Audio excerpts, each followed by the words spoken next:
Hello and welcome to the Social Club this week. First topic to kick us off surrounds Romelu Lukaku, who had an interview that said heads wobbling. Did he have an interview though? Or did he not have an interview? Or did he have an interview? Or did he? I'm just throwing that in he did, there. didn't he? Yeah. He was interviewed. Yeah, he was interviewed, yeah. Yeah.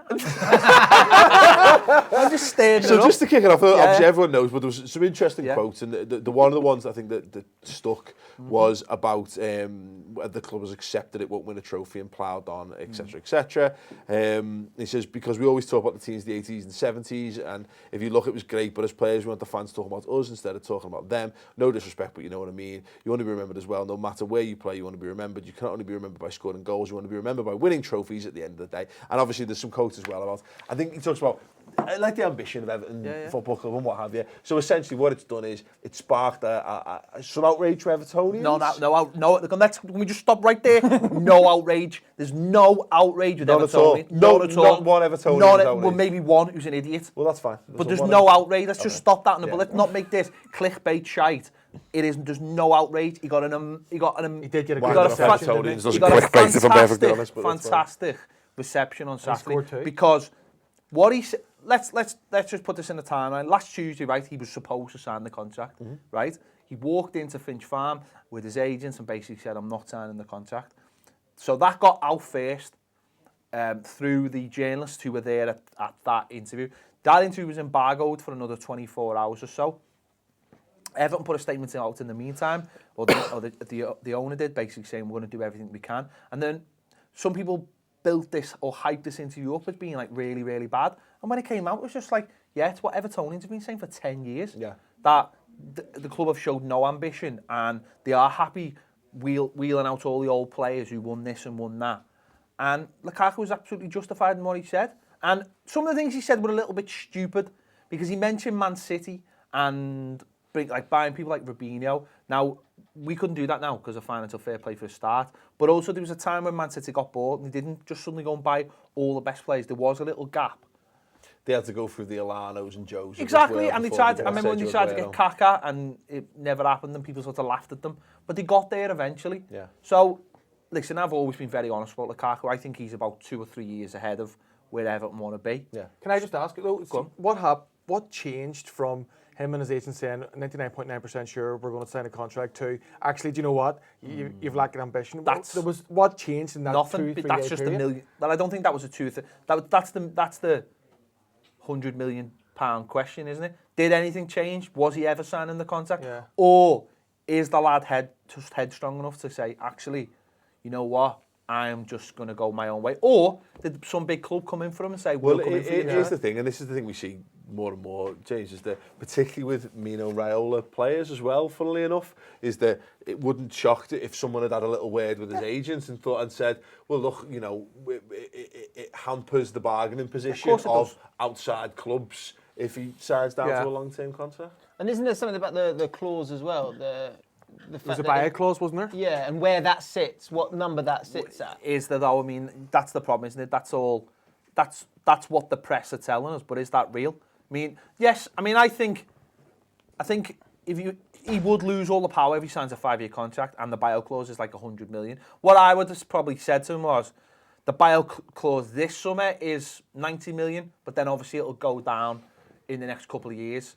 You've got to be fair to the lad. He has the goals he scored has been absolutely amazing. You've got to be fair. I mean, Everton have got a value for him, and as long as that's not ridiculous, and I don't think Everton's value of him last summer was 70 million. And I don't think that's ridiculous. And this season, he's lost a year, but he's actually gone up as a player. Well, this is the thing. You look at him, look at the stats in terms of there's only 4 players who've reached, is it 80 Premier League goals by the age of 24? Yeah. And you're talking about Michael Owen, Robbie Fowler, Wayne Rooney, for the start, all based on Merseyside, just saying. But also, you're talking about for the time and the talent, you know, he's right up there with some of the best players for age.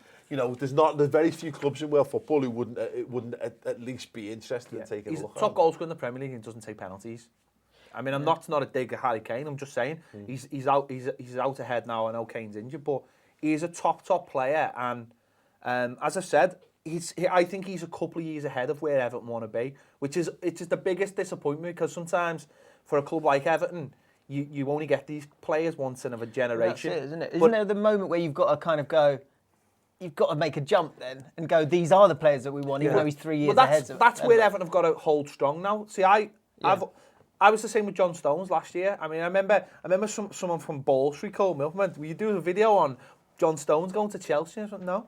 Because he's not going to Chelsea. I remember that very well. You went, I'm not doing that. I went, you can do that in a video and say he's not going to Chelsea. And you were absolutely spot on. I knew the club. No matter what anyone says about Everton Football Club, and whether we've got money or not, haven't got money, they know the value of their players and they never sell them. They never sell under that. And it was the same with John Stones, and we ended up getting 10 million more this summer after. And it'll be the same with Lukaku this season. If someone comes in and says, if someone had come in last summer and offered them what we wanted, he would have gone. The thing is, though, is that Everton in that unfortunate situation where, yes, you can afford to hold on to certain players, but the thing is, I think there's a difference between holding on to a John Stones and holding on to a Romelu Lukaku, because the money for Stones was ludicrous, and I think the news were laughing all the way to the bank in that one. But when you talk about talent, when you talk about talent in terms of the attacking thing, I think there's more impetus for clubs. Clubs are more likely to spend the extra 10, the extra 20, and what you say, you're in that position now where the ambition hasn't been shown there. I'm not sure you will show sufficient ambition. I think we will. I think we will show massive ambition this summer. I honestly do. I think we'll go out and buy. I think we'll show a lot of ambition this week, actually, and people have got to look forward to that one. But I think in the summer we'll go looking for top players, because that's what Koeman wants, and that's what the owner knows that will keep Koeman at the club as well. Let's not forget that. They're going to have to go big. There's no point going half-cocked. No point doing an Arsenal. You've got to go full in, you know what I mean? You've got to go full in for it. And whether Lukaku stays on... Listen, this is the other thing. Here's a question. Where's he going to go? I mean, I think Lukaku is one of the best strikers in the Premier League, but just his goal-scoring record says it all. But if he wants ambition, you've got Chelsea in the Premier League, Barcelona, Real Madrid, PSG, or maybe Bayern Munich, who are realistically going to compete, right? But no disrespect to Lukaku, but he's not going to start every week for those teams. Where's he going to leave Everton and go sideways? I think he'd start every week for Chelsea, and I think he'd start every week for Man United. Ahead of Costa? It depends. Here's the issue. I don't think Costa will. Well, here's the issue with Lukaku, though, is that what type of centre forward is he? And we have this all the time. Lukaku is not the centre forward that people think he is. No, he's not. He's not Drogba. No, he's not. And I'm not sure he ever will be. He's not Costa. And that's why he's been linked to Chelsea. He's Lukaku. He's more Daniel Sturridge than Diego Costa.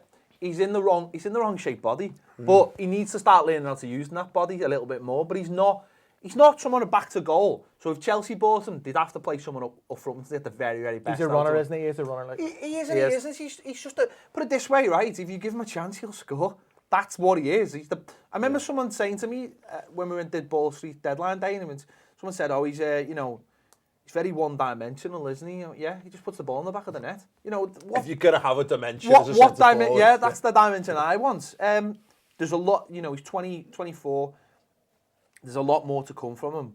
I think he'd probably suit Man United more than he'd suit I'd have Chelsea. Him all day. And I think you will. But you look at City now, and you start thinking City probably want him now. They don't. I think he'll suit a lot of teams. I don't think he's good in there though, because Mourinho sold him before, didn't he? It's Riola though, isn't he?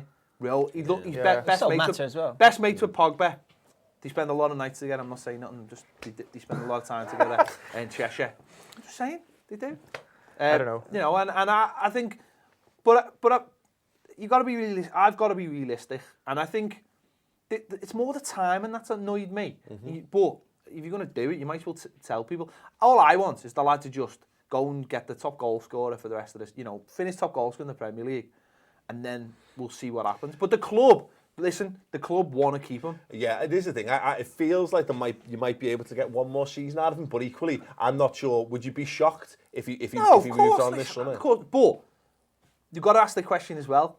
Did Roberto Martinez say to him 2 seasons ago, give me one more year? Yeah. And did Koeman say last summer to him, give me one more year? So to the point where the lad now would feel like, listen, I've done everything. I've done my time for this club, and I have give 4 years. And to be fair, for the lad who came on loan and then we bought for 28 million, who everybody said was overpriced at the time, No, they did. Everyone was out going, 28 million. Everyone said that at the time. I might have even said it. but I knew within 3 years we'd get double for him because I know he's that good and he is an amazing footballer and he's an intelligent footballer as well. Well, he was 2 years ago. They had the very similar stat where I think it was 40 goals or something by the age of 22, and it was the same list of players but with Cristiano. But according to Michael Owen, Origi's better. So who might say? And Benteke's funny better. how that doesn't work out sometimes. No, listen. If he left, I'd not be surprised, and I wouldn't be overly angry because I think what he did on Saturday proved he was desperate to prove something. Yeah, he was. Seeing the celebration, but it was dead interesting. I don't think he had anything to prove. The first celebration, he almost sort of. He over-celebrated. No, he didn't over-celebrate. The first one, he just... He went, and then he went... what shall I do here? And then the second goal, he went, no, I'm all right now. Yeah. I can go and celebrate. Yeah. And it was almost like, listen, you do your bit for us. He defo over-celebrated. The second one? The first one. I know that. No, but I mean, because you can't kiss the badge. Do you know what it was? And he had to do something to show he was really arsed about. Do you know what it was? It was Jerry Maguire.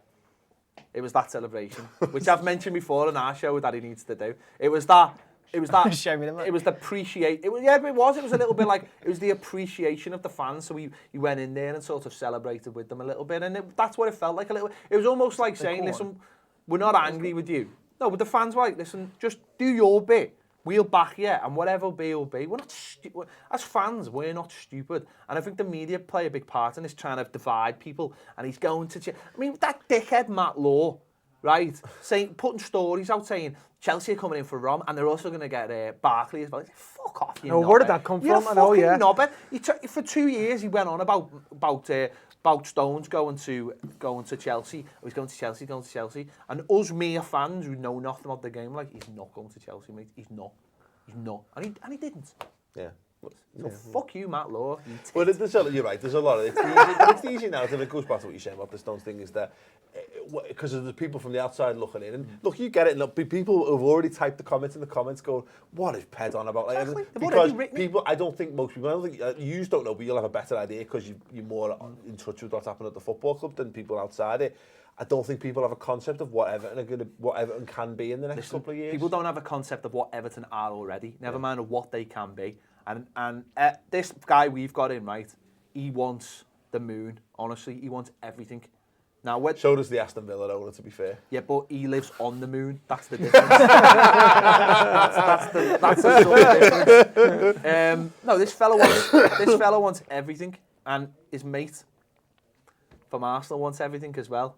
And I think that's worked that well there. But he wants it with us. He's sitting on Arsenal ball wanting it with us. But no, that's he wants it with us. Now, whether he gets it or not, he wants the muscle in, and whether he gets it or not, is a different thing. But we've seen teams like look at Tottenham in the last 3 years. They sit there now, and they are the norm. Where a couple of years ago, they wasn't the norm. Yeah. So we wait and see. Yeah, I just thought lastly on Lukaku, if he does move, James, where do you see it being a good fit for someone like that, or is it just simply a case of if you score that many goals, you can pretty much play whatever? I think to a point, and I also think that people kind of go, oh, they don't give him the credit he deserves because he's not been at one of those big teams. It's harder to score goals at that level because you get less chances on that level. You know what I mean, Pen? Stay calm. Fucking QPR fan. That level. Anyway, I think he'll go. I think this is going to drag out throughout the whole summer. I reckon it will. I think at the end of it, he probably will go to either PSG or... I don't think it will drag out. I think it'll be... I think the club will say, this is what we want. And if someone matches it, he can go. What he does in the next couple of years... Well, then whose fault's that then? If Chelsea are not... This is where... See, Chelsea money bags and all these other clubs' money bags who talk the talk, right? If they're not prepared... If Chelsea really wanted John Stones, they would have paid the money for him. If they really wanted Lukaku last summer, they would have paid the money for them. Yeah. They chose not to. Whose fault's that? Their fault. Don't become crying to us. No, but this is what you get. You get fans going, oh, your club's terrible for not letting that player come and sign. Fuck off. Yeah. Fuck off. Yeah, with your fucking platy flags. Oh, no, don't forget, we had this with Suarez and Arsenal a few years ago. It's like 40 minutes, but he's got a buyout clause. We've got a buyout clause. Here's an extra penny. Take it, you northern peasant. Yeah. Honestly, you've met his buyout clause. That's lovely. Fuck off. Yes. We're providing the H2 train line so you can get to games quicker. That's a bit different. No, because Suarez wanted to go.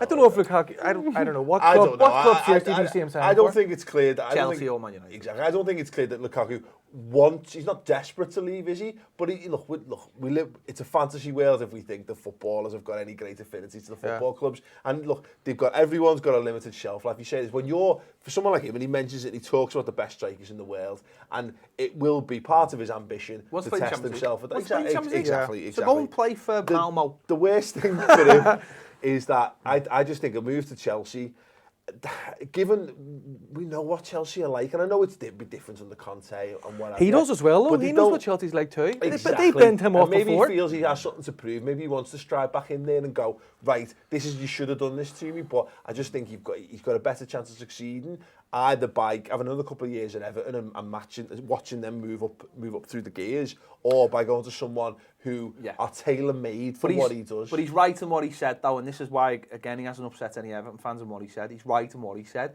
He wants to see real ambition. He wants to see Everton going after the real big names. And until Everton... Get him a Premier League subscription on Sky or something. He can see it every weekend, can't he? But until we go after like the real top names and start showing that, even if they knock us back. Listen, we bid nearly 50 million for Koulibaly in the summer. Yeah. Everton should have been shouting that for the rooftops. Yeah. We did. We generally bid for him over like nearly 50 million. Everton should have been telling everybody that, but they didn't. No. Because they don't want it known that they've got ludicrous. Now they'll just tell Jim White. Now they'll just tell Jim White. But here's the thing, and that's the thing. It'll be telling with Everton and how they go into the transfer market in the first month of the transfer window. Because I see it with Liverpool in the past. You had Steven Gerrard, and you had the years when he was surrounded by dross, and you had the years when he put some good players around him. And he can, if you're enjoying your football, I think you can put off your ambition for a year or two. You can delay it because you think, I'm having a great time here, I'm doing stuff. But be interested to see. Let us know your thoughts. Where do you think Lukaku would best fit? Another year at Everton, or more. Or someone like Chelsea, someone like Man City. Leave us your thoughts on that in the comments below. Check back for more Social Club this week. We're going to be talking about Arsene Wenger. Looks like he's going to stay. So stay tuned for that. You'll be able to click the video in the link right there. Or subscribe to the Ball Street channel as well. In fact, you know what? Do both.